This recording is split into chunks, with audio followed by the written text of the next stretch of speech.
Hello everyone, आज का हमारा टॉपिक है इनवर्स ट्रिग्नोमेट्रिक फंक्शन।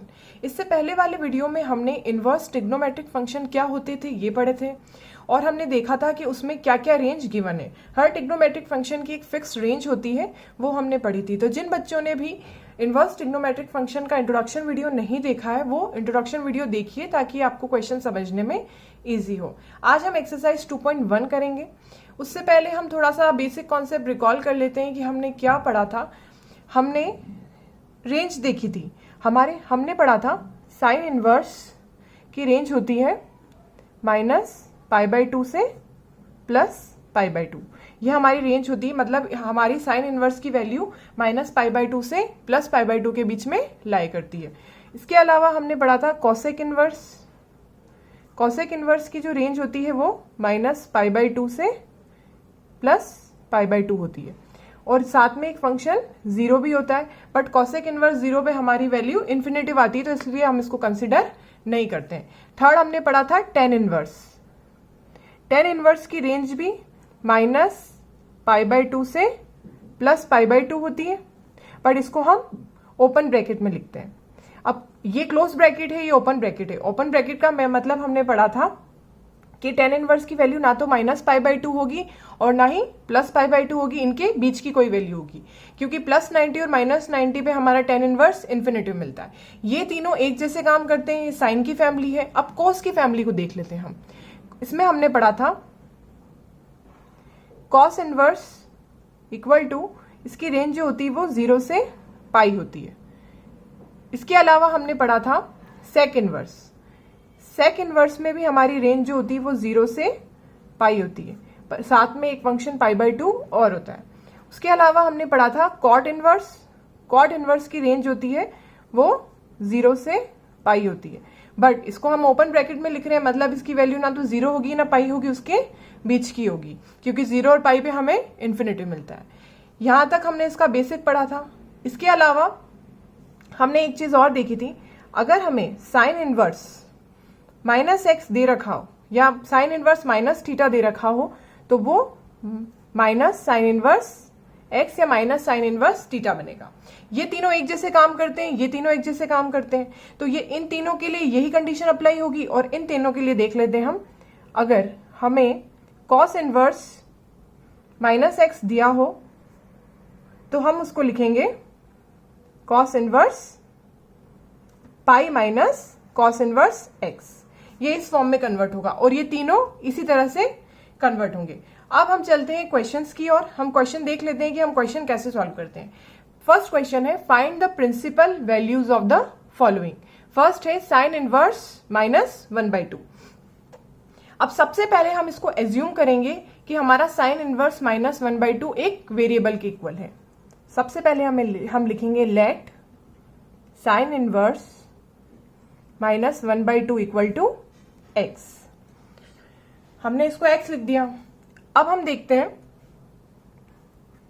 हम साइन को उधर ले जाएंगे तो ये क्या बन जाएगा हमारा साइन x इक्वल टू -1/2। अब हम देखते हैं कि साइन के केस में 1/2 किसकी वैल्यू होती है 30 डिग्री की, और 30 डिग्री को हम क्या लिखते हैं π/6। तो हम यहां पे लिख सकते हैं माइनस साइन π/6। साइन से साइन कैंसिल और x की वैल्यू हमें क्या मिल जाएगी -π/6। ये तो एक तरीका हुआ। अब एक और तरीका, ये हमारा आंसर है। अब हम इसको कैसे चेक करेंगे, हम देखते हैं कि साइन की वैल्यू -π/2 से +π/2 के बीच में लाया करती है और ये वैल्यू उसके बीच की है, तो हम कह सकते हैं ये करेक्ट आंसर है। एक मेथड और होता है, वो भी देख लेते हैं हम। उसमें भी हम इसको एक वेरिएबल के इक्वल रखेंगे, let sine inverse -1/2 equal to x।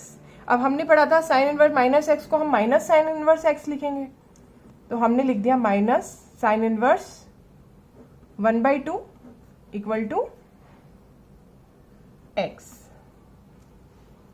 अब हम जानते हैं कि साइन के केस में 1/2 30 डिग्री की वैल्यू होती है, उसको हम π/6 लिखते हैं, तो माइनस साइन इनवर्स यहां पर हम लिखेंगे sign π/6 equal to x।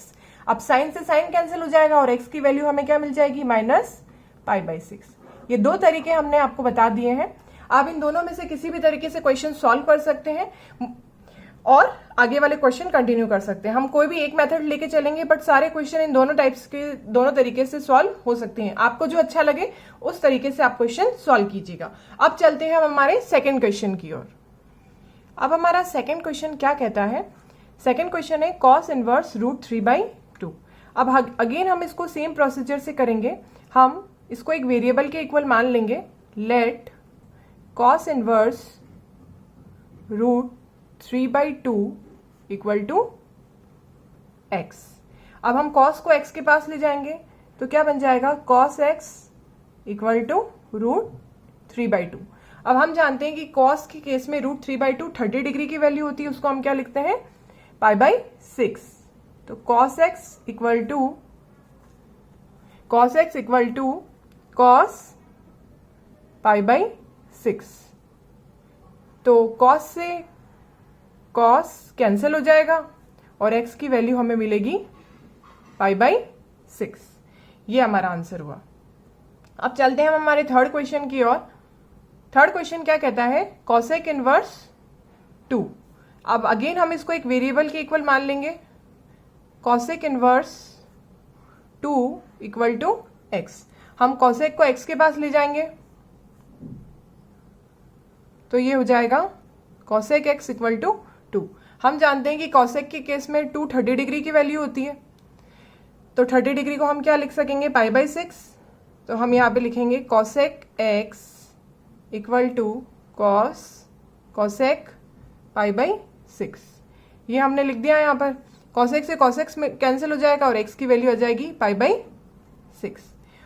I hope आपको यहाँ तक क्लियर हुआ होगा। अब चलते हैं हम हमारे नेक्स्ट क्वेश्चन की ओर। फोर्थ क्वेश्चन हमें गिवन है tan इनवर्स -√3। अब हम क्या करेंगे? इसको अगेन हम वही प्रोसीजर फॉलो करेंगे। इसको हम एक वेरिएबल के इक्वल रखेंगे। हम देखते हैं इसको। Let tan inverse -√3 equal to x। हम x के पास में 10 को ले जाएंगे तो क्या हो जाएगा? 10x equal to -√3। अब हम जानते हैं कि 10 के केस में √3 किसकी वैल्यू होती है? 60 डिग्री की। 60 डिग्री को हम क्या लिखेंगे? π/3। तो हम यहाँ पे लिखेंगे 10x इक्वल टू -10 π/3। 10 से 10 कैंसिल हो जाएगा और x की वैल्यू आ जाएगी -π/3। अब हम इसकी रेंज जानते हैं। इसकी रेंज होती है -π/2 से +π/2। हम इसकी वैल्यू इसके बीच में लाया करती है, तो ये हमारा करेक्ट आंसर हुआ। अब चलते हैं हम हमारे फिफ्थ क्वेश्चन की ओर। फिफ्थ क्वेश्चन काफी इंपॉर्टेंट है, इसे ध्यान से देखिएगा। फिफ्थ क्वेश्चन में हमें दिया है cos इनवर्स -1/2। हमने क्या पढ़ा था? अगर हमें cos इनवर्स -θ दे रखा हो तो हम उसको क्या लिखेंगे? Pi minus cos inverse θ। तो हम इसको सेम एक वेरिएबल के इक्वल कर लेंगे। लेट एज्यूम करेंगे cos inverse -1/2 equal to x। अब हम cos को x के पास ले जाएंगे तो ये क्या हो जाएगा? cos x equal to -1/2। अब हम जानते हैं कि cos के केस में 1/2 किसकी वैल्यू होती है? cos के केस में 1/2 होती है 60 डिग्री की वैल्यू। 60 डिग्री को हम लिखते हैं π/3। तो हम यहाँ पे लिखेंगे cos π/3। तो cos से cos कैंसिल हो जाएगा और x की वैल्यू आती है -π/3। अब हम जानते हैं कि cos की जो रेंज होती है वो 0 से पाई तक होती है, उसमें माइनस कहीं लाया नहीं करता है। तो इसको पॉजिटिव बनाने के लिए ही हम इसको पाई में से माइनस करेंगे। Pi minus π/3। एलसीएम लेंगे 3 पाई माइनस पाई और यहाँ पर x की वैल्यू आ जाएगी 2π/3। ये हमारा आंसर हुआ। इसको एक तरीका और है, वैसे भी कर सकते हैं, वो भी देख लेते हैं। हमने इसको एक वेरिएबल के इक्वल रखा। सबसे पहले let cos inverse -1/2 equal to x। हम जानते हैं कि cos इनवर्स -θ को हम पाई माइनस cos इनवर्स θ लिखते हैं। हमने इसको एक वेरिएबल के इक्वल किया cos inverse -1/2 equal to x। अब हम जानते हैं cos इनवर्स -θ को हम क्या लिख सकते हैं? Pi minus cos inverse θ। तो हम यहाँ पे लिख देंगे pi minus cos inverse -1/2 equal to x। अब हम इसमें आगे क्या करेंगे, हम जानते हैं कि कॉस के केस में 1/2 किसकी वैल्यू होती है, 60 डिग्री की। 60 डिग्री को हम लिखते हैं π/3। तो यहां पर लिखेंगे pi minus cos inverse cos π/3 equal to x. Cos से कॉस कैंसिल हो जाएगा और पाई माइनस π/3 बचा इक्वल टू एक्स। अगेन हम इसको एलसीएम लेके सॉल्व करेंगे। 3 pi minus pi equal to x, तो एक्स की वैल्यू आ जाएगी 2π/3। ये हमारा आंसर हुआ। ये दो तरीके हैं, इनको इन दोनों तरीके से सॉल्व कर सकते हैं। आपको जो इजी लगे उससे सॉल्व कीजिएगा। अब चलते हैं हम हमारे 6th क्वेश्चन की ओर। 6th क्वेश्चन हमें गिवन है tan इनवर्स -1। अगेन हम इसको एक वेरिएबल के इक्वल रखेंगे। Let tan inverse -1 equal to x. tan inverse को हम उधर ले जाएंगे 10 के पास, तो ये हो जाएगा 10x इक्वल टू 1। अब हम जानते हैं कि 10 के केस में 1 किसकी वैल्यू होती है, 45 डिग्री की। 45 डिग्री को हम क्या लिखते हैं, π/4। तो हम इसको क्या लिखेंगे, 10x इक्वल टू 10 π/4। 10 से 10 कैंसिल हो जाएगा और x की वैल्यू आ जाएगी π/4। और π/4 जो होती है वो रेंज -π/2 से +π/2 के बीच में लाया करती है। तो ये हमारा करेक्ट आंसर हुआ। अब हम 7th क्वेश्चन की ओर चलते हैं। 7th क्वेश्चन हमें गिवन है sec इनवर्स 2/3। अगेन हम इसको एक वेरिएबल के इक्वल रख लेंगे। Let sec inverse 2/√3 equal to x. अब sec के केस में 2/√3 30 डिग्री की वैल्यू होती है, उसको हम π/6 लिखते हैं। सबसे पहले हम sec को उधर ले जाएंगे, तो हो जाएगा sec x equal to 2/√3। sec x equal to sec 2/√3 क्या होती है, 30 डिग्री, π/6 की वैल्यू होती है। तो sec से sec कैंसिल और x की वैल्यू आ जाएगी π/6। ये हमारा आंसर हुआ। और sec के केस में हमारी वैल्यू जो होती है वो 0 से पाई के बीच में लाई करती है। 0 से पाई के बीच में लाई करती है और ये 30 डिग्री वैल्यू है, तो ये रेंज में। तो ये हमारा करेक्ट आंसर हुआ। अब चलते हैं हम हमारे 8th क्वेश्चन की ओर। 8th क्वेश्चन हमें गिवन है cot इनवर्स √3। अब अगेन हम इसको एक वेरिएबल के इक्वल एज्यूम कर लेंगे। Let cot inverse √3 equal to x. cot को उधर ले जाएंगे तो वो हो जाएगा cot x इक्वल टू √3। तो cot x इक्वल टू √3 की वैल्यू होती है, √3 cot के केस में 30 डिग्री की वैल्यू होती है। 30 डिग्री को हम क्या लिखते हैं, π/6। तो यहाँ पर हम लिखेंगे cot π/6। cot से cot कैंसिल और x की वैल्यू क्या आ जाएगी, π/6। ये हमारा आंसर हुआ। हम जानते हैं कि cot की रेंज क्या होती है, cot की रेंज होती है 0 से पाई, और ये 30 डिग्री है जो 0 से 180 के बीच में ही लाई कर रहा है। तो ये हमारा करेक्ट आंसर हुआ। अब हम चलते हैं हमारे 9th क्वेश्चन की ओर। 9th क्वेश्चन हमें गिवन है cos इनवर्स -1/√2। हम जानते हैं कि cos इनवर्स माइनस थीटा को हम क्या लिखते हैं, pi minus cos inverse theta. इसको हम यही लिखेंगे। सबसे पहले तो इसको एक वेरिएबल के इक्वल मान लेंगे। cos inverse -1/√2 equal to x. उसके बाद हम इसको लिखेंगे pi minus cos inverse 1/√2 equal to x. cos के केस में 1/√2 किसकी वैल्यू होती है, 45 डिग्री की, उसको हम क्या लिखते हैं, π/4। तो cos inverse cos π/4 equal to x. cos से cos कैंसिल हो जाएगा तो पाई माइनस π/4 बचेगा। एलसीएम लेंगे 4, तो यहाँ पर होगा 4 पाई माइनस पाई, तो ये क्या हो जाएगा, 3π/4। तो x की वैल्यू हमें क्या मिलेगी, 3π/4। हम जानते हैं cos की रेंज होती है 0 से पाई और ये उसी के बीच में लाई कर रहा है। तो ये हमारा आंसर हुआ। अब चलते हैं हम हमारे 10th क्वेश्चन की ओर। 10th क्वेश्चन हमें गिवन है cosec इनवर्स -√2। हमने इसको एक वेरिएबल के इक्वल लिख लिया, cosec inverse -√2 equal to x. अब हम x को cosec के पास ले जाएंगे तो वो क्या हो जाएगा, cosec x इक्वल टू -√2। अब हम जानते हैं कि cosec के केस में √2 किसकी वैल्यू होती है, cosec के केस में √2 45 डिग्री की वैल्यू होती है और 45 डिग्री को हम क्या लिखते हैं, π/4। cosec x equal to minus cosec pi by 4। Cosec से कॉसेक कैंसिल हो जाएगा और x की वैल्यू आ जाएगी माइनस पाई बाई 4। कॉसेक की रेंज क्या होती है? कॉसेक की रेंज माइनस पाई बाई 2 से प्लस पाई बाई 2 होती है और ये वैल्यू हमारी उसी के बीच में लाई कर रही है, तो हम कह सकते हैं कि ये हमारा करेक्ट आंसर है। अब चलते हैं हम हमारे 11th क्वेश्चन की ओर। 11th क्वेश्चन हमें गिवन है find the values of the following. उसमें हमें 11th क्वेश्चन दे रखा है tan inverse 1 plus cos inverse minus 1/2 plus sin inverse minus half. अब हमने क्या पढ़ा था? अगर cos इनवर्स माइनस थीटा हो तो हम उसको क्या लिखेंगे? Pi minus cos inverse theta. और अगर sin इनवर्स माइनस थीटा हो तो हम उसको क्या लिखेंगे? Minus sin inverse theta. अब इसको देखते हैं। 10 के केस में 1 किसकी वैल्यू होती है? 10 के केस में 1 जो होती है 45 डिग्री की वैल्यू होती है, उसको हम क्या लिखते हैं? Pi by 4। तो हम यहां पर लिखेंगे 10 पाई by 4 plus cos inverse minus theta को हम क्या लिखेंगे? Pi minus cos inverse 1/2। और यहां पे क्या है? साइन इनवर्स माइनस थीटा है, तो इसको हम क्या लिखेंगे? Minus sine inverse theta. अब यहां 10 से 10 कैंसिल हो जाएगा, क्या बचेगा? पाई by 4 plus pi minus cos inverse के केस में, कॉस के केस में 1/2 किसकी वैल्यू होती है? कॉस के केस में 1/2 वैल्यू होती है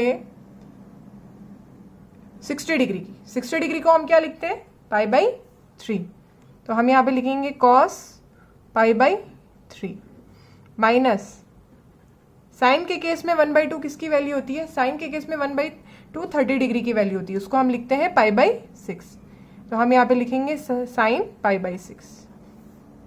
अगेन इसको ऐसे कंटिन्यू करेंगे, प्लस पाई माइनस कॉस से कॉस कैंसिल, हमें क्या मिलेगा? पाई बाई 3 माइनस साइन से साइन कैंसिल, हमें क्या मिलेगा? Pi by 6। अब हम इसका एलसीएम ले लेंगे। एलसीएम आया 12, 3 pi plus 12 pi minus 4 pi minus 2 पाई, ये हो जाएगा 12 plus 3 15 pi minus 6 pi upon 12। यहाँ पर बचेगा 9 पाई अपॉन 12, उसको सिंप्लीफाई कर लेंगे, 3 3 जा 9, 3 4 जा 12। तो हमारा आंसर आएगा 3 पाई बाई 4। आई होप आपको यहाँ तक क्लियर हुआ होगा। काफ़ी इजी क्वेश्चन है, बस हमें इनके फॉर्मुलेस पता होने चाहिए और इनकी रेंज ध्यान में होनी चाहिए, हम इजीली इन क्वेश्चंस को सॉल्व कर सकते हैं। अब चलते हैं हम हमारे 12th क्वेश्चन की ओर। 12th क्वेश्चन हमें गिवन है cos inverse 1/2 plus 2 sine inverse 1/2। अब हम जानते हैं कि cos के केस में 1/2 किसकी वैल्यू होती है? cos के केस में 1/2 60 डिग्री की वैल्यू होती है और उसको हम लिखते हैं पाई बाई 3। तो यहां पर हम लिख देंगे cos pi by 3 plus 2 sine inverse, sine के केस में 1/2 वैल्यू होती है 30 डिग्री की, उसको हम लिखते हैं पाई बाई 6। तो हम यहाँ लिखेंगे साइन पाई बाई 6। cos से cos कैंसिल हो जाएगा तो पाई बाई 3 बचेगा, प्लस साइन से साइन कैंसिल हो जाएगा तो 2 पाई बाई 6 बचेगा। अब हम एलसीएम लेंगे, एलसीएम आया 6, तो यहां पर आएगा 2 पाई प्लस 2 पाई, तो ये हो जाएगा 4 पाई बाई 6। इसको सिंप्लीफाई फॉर्म में हम लिख सकते हैं 2 पाई बाई 3। आई होप आपको यहां तक क्लियर हुआ होगा। ये हमारा आंसर है 2 पाई बाई 3। अब हम चलते हैं हमारे 13 क्वेश्चन की ओर। 13 क्वेश्चन हमें गिवन है sine inverse x equal to y. इसमें हमें रेंज फाइंड आउट करनी है, 4 ऑप्शन गिवन है। तो हम क्या जानते हैं कि साइन की रेंज क्या होती है? हमने क्या पढ़ा था हमारे फर्स्ट इंट्रोडक्शन वीडियो में? साइन इनवर्स की जो रेंज होती है वो होती है माइनस पाई बाई 2 से plus pi by 2। Close bracket में लिखते हैं इसको। तो हम यहाँ पे क्या कह सकते हैं कि y की रेंज क्या होगी? माइनस पाई बाई 2 से प्लस पाई बाई 2। अब यहाँ पे लेस देन इक्वल टू हमने इसलिए लिखा है, इक्वल टू इसलिए लिखा है क्योंकि यहाँ पर हमारी जो रेंज होती है वो क्लोज ब्रैकेट में होती है, तो वो लेस देन भी होती है और इक्वल टू भी होती है। आई होप आपको यहाँ पर क्लियर हुआ होगा। अब चलते हैं हम हमारे 14 क्वेश्चन की ओर। 14 क्वेश्चन गिवन है tan inverse √3 minus sec inverse minus 2 is equal to. अब इसको हमें सॉल्व करना है कि इसका क्या आंसर आता है। हम जानते हैं tan के केस में √3 किसकी वैल्यू होती है? 10 के केस में √3 60 डिग्री की वैल्यू होती है, उसको हम क्या लिखते हैं, π/3। तो हम यहाँ पे लिखेंगे 10 π/3। और सेक इनवर्स जो होता है, हमने क्या पढ़ा था, हमने पढ़ा था अगर सेक इनवर्स माइनस थीटा होता है उसको हम pi minus sec inverse theta लिखते हैं। तो हमने यहाँ पे लिख दिया पाई माइनस सेक इनवर्स 2।